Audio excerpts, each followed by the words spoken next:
This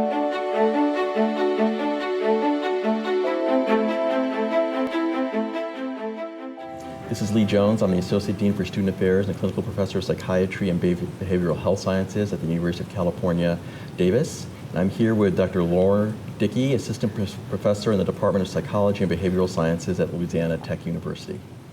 Thank you for joining us. Happy to be here. Could you maybe start by telling us how you would define inclusiveness in an academic medicine environment? I think for me, inclusiveness needs to involve all aspects of a person's identity, all of those things that are covered under the federal law that we're protected against: age, religion, sex, marital status, national origin, immigration status, disability status, but it also includes things that aren't covered under those laws, which includes sexual orientation and gender identity. So who am I as a gendered person? Who am I affectionately attracted to? It needs to include all of those things. Okay. And what's the role of an inclusive institutional climate in academic medicine? I think that the key to me is that we can't expect people to treat folks who are mysterious to them in any way. And so inclusiveness allows people to have exposure to a broad base of identities and experiences that people have in life, so that when a patient comes in the door and starts talking about their medical concerns, there's no surprises from the doctor's perspective or the nurse's perspective or whoever it is who's treating them, to be able to not have a hiccup along the way in how somebody's treated. Because if I go in and explain to somebody that I'm transgender and they say, "You're trans what? Who? I don't understand that," and they start using inappropriate pronouns, I'm not going to want to be cared by that person. I'm probably not going to come back to that particular provider for care because I don't feel like somebody's seeing who I am as a person. Okay. What are the challenges in creating an inclusive institutional climate, specifically one that embraces LGBT and DSD affected individuals? I think probably the biggest challenge are people's deeply held values. We all have them. And for some people, those are tied very closely to religious beliefs that they have, and particularly conservative religious beliefs, regardless of what religion we're talking about: Islam, Judaism, Christianity, all of them tend to not be inclusive of LGBT individuals and DSD affected individuals. And so to the extent that somebody holds those deeply held values, it can be more difficult for them to be on board with treating people with respect and dignity that they deserve. Can you provide some examples of these challenges from your own institution? Well, I teach in a psychology department at a university in northern Louisiana, and I think the biggest challenge is it's a state-run school, but they start every sporting event with a prayer.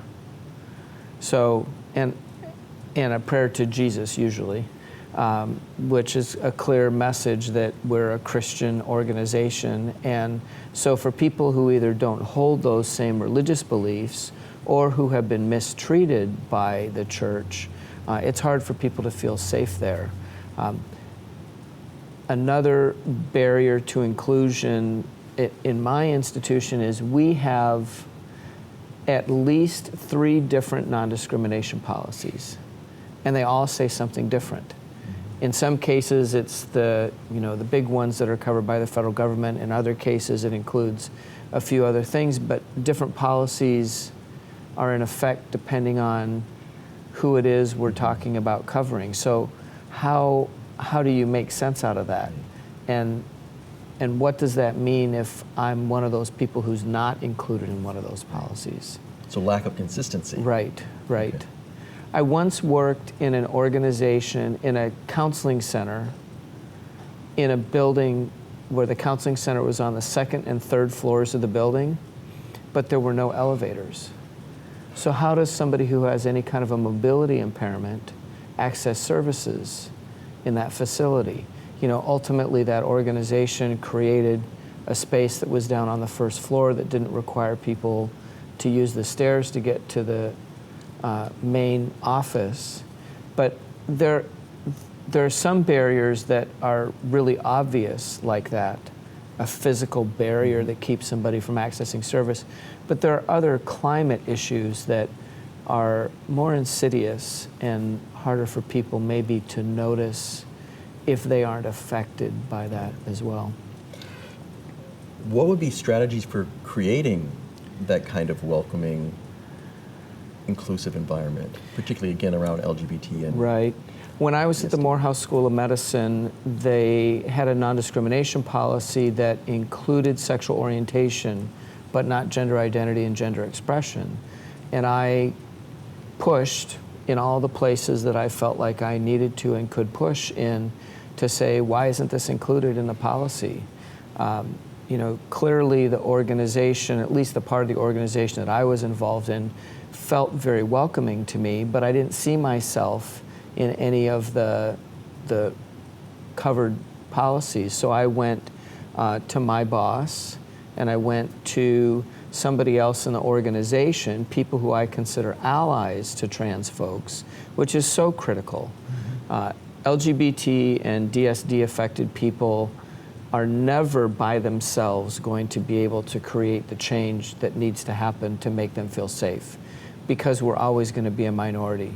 And even if all of us agree that it needs to be a certain way, there aren't enough of us to change that policy. So we have to engage our allies in that process and get them on board. So ultimately, I kept pushing. It wasn't a priority for the people, some of the people who I pushed to make that happen. So every month or two, I would send another message. Hey, have you heard an update on this? Because initially it was, well, so-and-so will deal with that and it'll get handled. Well, it didn't.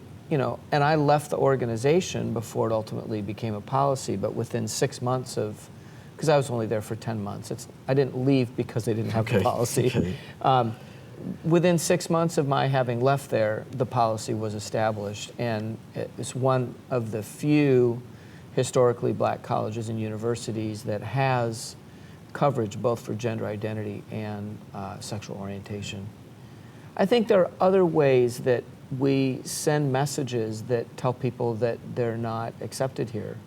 A really basic one is, what do we have available in terms of restrooms? And what decisions do we make about the people who need to use the restroom? I was speaking with a colleague recently whose boss's wife needs assistance to go to the restroom. But when she's in a very public facility, they have to find another female individual to do that because there aren't any unisex restrooms.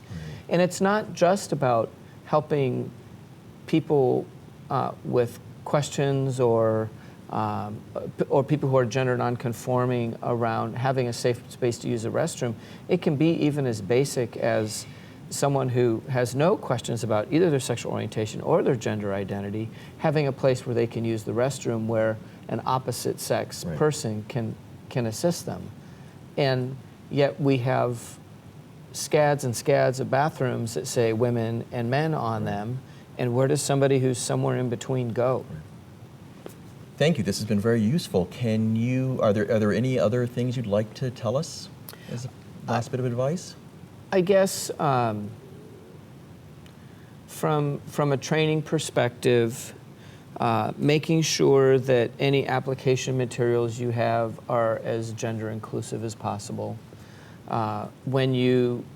If you have students who are making decisions to transition somewhere as they're working their way through medical school, being as accepting of those people as you can, helping them find the resources that they need to be able to access the care that they want for themselves. And just the inclusive policy is just a starting place. The climate needs to be one where people feel accepted and welcome. Well, thank you. This has been very helpful. All right, thank you.